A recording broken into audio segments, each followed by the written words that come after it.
Dan Hardy, we're here at PFL Europe 2 in Berlin. So building on the success of the first one, which was amazing.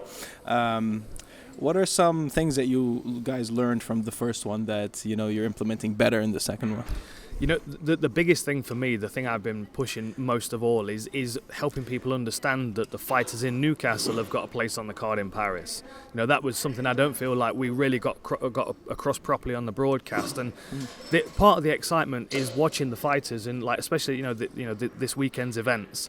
Like the third fight of the night is one of our regular season fights, so that will determine one of the people that's moving through to Paris, right? Mm-hmm. That fighter is going to go back into the dressing rooms and sit and watch the next fight to find out who he's facing in Paris. It's like that for me is really interesting, and for the fans to understand that this is a process. It's not just a fight. It's more than a fight, as we say. Mm-hmm. So to help people understand that this is a process that these fighters are in to get to that $100,000 in Dublin is something that we need to keep reinforcing. So that's why we've done the brackets. We've made the brackets public so people can follow these fighters all the way through to the $100,000. So yeah, because you're sort of trying to educate the fans, of course, on the point system and everything. It's new. It's a lot to take in, but the more it goes, the more people start understanding it. I think you can start overtaking other MMA promotions in a sense because of the different element that it adds. I think it offers something different to the fighters. Calling fighters and speaking to managers ahead of this fight and ahead of the Paris card that we're working on. Obviously, we're bringing new fighters in for the undercard. The biggest problem is that there aren't enough shows for all the fighters that want to compete, right? Yeah. And if you're good, if you keep winning fights, if you've got a good record, you might get matched up for a fight and then the opponent gets cancelled and changed, and then the event cancels the fight because they can't find someone else to face you, and it's just so complex and difficult to be consistent in competition as an MMA fighter if you're good. Like we've got Conor Hughes, who's just walking out the arena right now. Like trying to match him on another show, people aren't going to want to fight him. He's undefeated. He's an absolute monster. Yeah. But, you bring him onto a show like this, you match him up against Dylan Tuke, and both of those guys are stepping in the cage on Saturday night knowing that if they win, they're in Paris, they win, there's $100,000 on the table. You mentioned Conor. That means that that is someone you're very excited about and showing the people. Can you tell us more about him then? Yeah, I mean, the thing with Conor, and he for me is a good example of why an amateur career is so important. Because in his amateur career, he wasn't undefeated as an amateur. He picked up a couple of losses, and there were lessons for him, learning experiences that have made him a much better pro now. Like he's 7-0 now. He's in the best shape of his life. He's supremely confident that he's going to go all the way and get the 100,000. But then you speak to Dylan Tuke, and he's exactly the same. Best training camp. I feel great. My weight's down. I feel ready to step on the scales. He's full of energy, and he's looking at everybody in this division because he feels like he's going to win this weekend, and then he's got his next fight and then next fight. So some of these guys, they're like, right, I'm focused on this opponent. I'm not thinking about anybody past this. Don't talk to me about Paris. I don't want to know until after Saturday night. And others are okay. I think he's going to get through. I think she's going to get through. I think. It's interesting to see how they manage the pressure of knowing who they're locked in to fight. Yeah. So you mentioned something interesting too about how the cash prize basically entices people to actually take these difficult fights and everything. Is that part of the appeal of PFL? You think that because of that big cash prize at the end, you can make big fights happen, risky fights happen? Because you're the one talking to the fighters and everything. Mm-hmm. Yeah. Do you sense that it's easier to make matchups happen then that way? For sure, I think it is, and I think it's easier to keep fighters in the matchups that they've been given as well. Because this is the other thing as well. A lot of fighters they're not fighting for a lot of money. They go around fighting different shows, and they make a handful of cash that doesn't even cover their training camp. Yeah. And they could keep doing that all the way through the year. They could have 3 fights this year and make exactly what we're paying them to show up and fight, but the additional $100,000 on the table at the end is like the reward for going through this process and staying focused. And I feel like it brings a level of focus to these fighters that we don't see on other shows, and a level of intensity, because they not only want to pick up these wins, but they don't want to be squeezing by with wins and no one's excited to watch him fight for the 100,000. We've got fireworks in every one of these fights. These guys are all talking up a storm because they want to be the one name that's remembered at the end of this event. Yeah, exactly. That's a feeling I get from the fighters I talk to. So who's in charge of basically deciding who the main event is? Who decided that? So for me, this is something else that's slightly different to Newcastle for me. See, although we've got because of the way the card's laid out, we do have a main and co-main event, but they're not really prioritized over any of the other fights on the card in my mind. Like for me, we've got 8 regular season fights on we've got 9 in fact, including the female flyweights. We've got 9 regular season fights on this card, and every single one of those fights is just as important as one another. The reason why we put Farbod in the main event is because he's from Spitfire Gym in Berlin, so we know that he's going to have a big crowd here. But Francesco Nuzzi's got a huge following in Italy, and they're going to be all tuned in through DAZN. So it's a very, very exciting fight. And we've also got Mokhtar Benkasi in the co-main event, who's fighting Kershed, who's from Germany, and another really exciting fighter that I think people are going to be very surprised at his skill level. He's dangerous. But then Mokhtar Benkasi and Nuzzi have got beef because they had a no contest on a previous PFL event last year. So you know what I mean? So there's there's a little bit of tension there between the two guys. So not only do they want to win this fight to move through to Paris, but they want to stay in the competition so they can fight one another. And they're really interesting dynamics as well, because all these guys are professional. They don't want to be fighting for no money in the arena right now. They want to be fighting on fight night, but that tension's still something they have to deal with. They still have to deal with like seeing someone they want to fight and they're like, I'm ready, I'm in fight shape, I'm close to weight, like I could just fight this guy right now.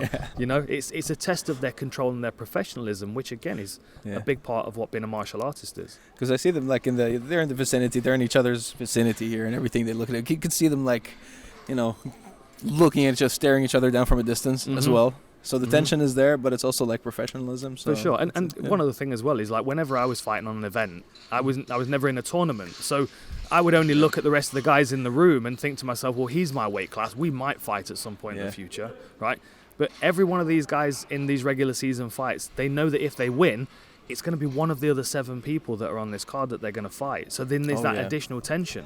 Everybody's your enemy, yeah. This is it. Potentially. This is it. You've got a prioritized enemy, but then you've got 7 other people that are potential enemies that, and you see them all sizing one another up at the hotel. You're like, oh, he's kind of big. He's a little bit skinny. I feel like I'm going to be stronger than him. He's got the reach advantage, and you know. So that again, another very interesting dynamic. And add to that the fact that us men, we always do that anyway. Like we just size up people at the grocery store and everything. For sure. Like, even guys that knows how to fight. Even guys that don't know how to fight, they do. It's like naturally inbuilt for us. So you can imagine how difficult it is when these guys know they can fight and feel confident they can beat everybody in their division. There's that quiet tension all the time, which I think is very, very exciting. I wonder if like friendships develop between the people in the same weight class with the people that lose. Because they're like, okay, they're not a potential enemy anymore.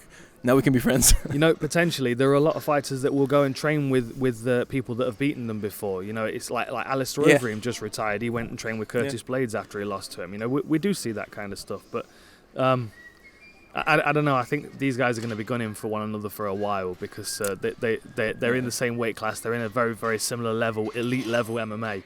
So we'll see. Yeah, and you're looking at probably taking them, a lot of them, to the next season. Because they're going to be developing a name, and exactly that, and that's something that is in the back of the fighter's mind based on performances as well. Because most likely, you know, we'll have 4 people from the bantamweight division that lose this weekend, and I probably won't bring all of them back next year, you know, and they know that. So there's an additional.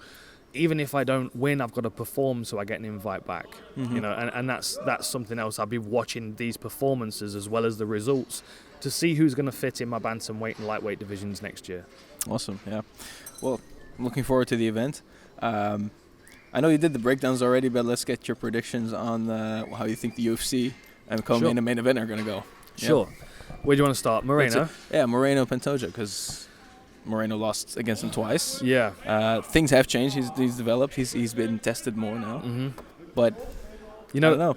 I keep going back and forth on it, you know, and I debate it with my wife Veronica all the time because, like, we're both big fans of both of them. Moreno is, you know, he's a Lego collector. He's a big kid, so we relate to him a lot more because we're the same. So, that's true. But Pantoja's a wild man. You know, there's something very, very unexpected and unpredictable about the way that he attacks people because he's got an element of crazy in him. You can see that. But as you said, you know, the first time they fought, was it 2016? Pantoja choked him out. 2018, the rematch. Moreno was better, but still not at the level that he needed to be. But I mean, like, Moreno's story is incredible. You know, the ups and downs, losing on tough, release from the UFC, goes back and regroups, and then comes back. There's no doubt that Moreno is a different fighter, and I feel like over a 25-minute fight, he can win 23 minutes of it. if he's controlled, if he's measured. But it's the moments where there's a bit of a scramble and Pantoja's all of a sudden on your back and you're like defending chokes. Yeah. That's my concern for him. And I don't mind really how it goes either way. My prediction on the podcast with Veronica, I said that I feel like Pantoja might catch him. But I sway back and forth. You know, I can see Moreno winning a very hard-fought decision if he's able to stay safe all the way through. But that's easier said than done against Pantoja. Yeah, because that was a kind of like my prediction last time against Figueiredo. I thought Figueiredo was going to catch him at some point too, you know, but eventually it ended up being a beating. So, and the thing is as well, like with Moreno's style, because he's able to control it, you could see the frustration in Figueiredo and the discouragement, and then at the end of the fight, it was almost like he was happy for Moreno. You know what I mean? It was an unusual vibe. You're just not going to get that from Pantoja. He's not that guy. Yeah, that's true. Yeah, I mean, I'm good. I'm very good at reading people, I feel like, and I can tell. I feel like the first time Figueiredo said he was happy for Moreno was very insincere. Yeah, it was more like I want to get the fans off my back and everything like that. Yeah, but the last one was. Yeah, for sure it was. It was like, okay. Yeah, kind of can't dislike this guy. Yeah, you know, and he wanted to move up, and I feel like that was in his head already. Yeah. Okay, main event. I have people whose opinion I respect all say, I think Yari's going to pull the upset. You know, like he's going to pull something crazy out the bag. It's a similar kind of balance to the Moreno-Pantoja fight. You know, I feel like overall, skill set wise, Yair Rodriguez has got a very, very broad striking skill set, which makes him very dangerous. But as far as skills to control the fight, footwork, top game wrestling, you know, footwork and striking, low kicks and single punch setups. Like, this is where Volkanovski is elite, you know, and he's got a very mature approach to his game, which, although I am seeing it more in Yair Rodriguez, he's still got a very emotional streak, and that can work against him sometimes. Like, sometimes, especially if Yair loses the first 2 rounds because Volkanovski's just not really engaging and he's staying out of the way, and Yair steps in, he chops him in the leg and moves off again, that frustration might start to mount with Yair Rodriguez, and then you don't know what's going to happen. He'll just keep pressing the button until he's exhausted. Yeah. But if he's able to stay calm, if he's able to kind of measure his shots, then he's got that whole skill set that he can draw upon. And ultimately, it's going to be something wild that catches him. Like, I wouldn't expect Rodriguez to be able to dominate for 25 minutes. I would expect him to win those flash moments that steal the round. The big head shots, kick, drops him, puts him down on a knee. Like, the kick that I keep seeing over and over again in my head. So he landed it on Charles Rosa at the start of their fight. He did a spinning head kick, and then he did a switch kick. Right kick to left high kick. And he switches in the air. He throws himself into it. And then he did the same thing against Andre Fili, but he stopped him with that. He did like a hop side kick, and then he feinted it and kicked him in the head. That kind of setup is what's going to catch Volkanovski. Just because he's constantly moving, he's very reactive, and if Rodriguez hammers him in the leg a few times and Volk starts to try and reach for that to catch him, to take him down, he might reach for a kick that's actually here and it might put him down. That's the way I see Yair winning, for sure. I know. I think Volkanovski's kicking game is actually going to win him the fight. But low kicks, because everyone is the low yeah, kicks. Yeah. Because I think everyone is talking about Yair. He shouldn't be kicking with the kicker. No, I think that is his way to get into range and like land his strikes and everything. Absolutely. So I feel like he's going to keep chopping at the leg, you know, for 25 minutes. Maybe he maybe even get the 5th round like very late stoppage because Yair is getting frustrated and starts throwing wild things and. Volk gets his timing down, for sure. I could see that. It's a fascinating fight, though. It really is. You know, like big fan of both of the guys. Very different skill sets. Same as the co-main event. Like, great matchup. I'm happy to be surprised either way for both fights. And the best part of it is you can watch PFL Europe and UFC both on the same day because of the timing. Amazing. Love time zones. Great Saturday. Get all your MMA. Yes. Thank you, Dan, so much. No worries. That was a lot of time, so I'll let you get to it. No worries at all. Hey, all right. See you soon.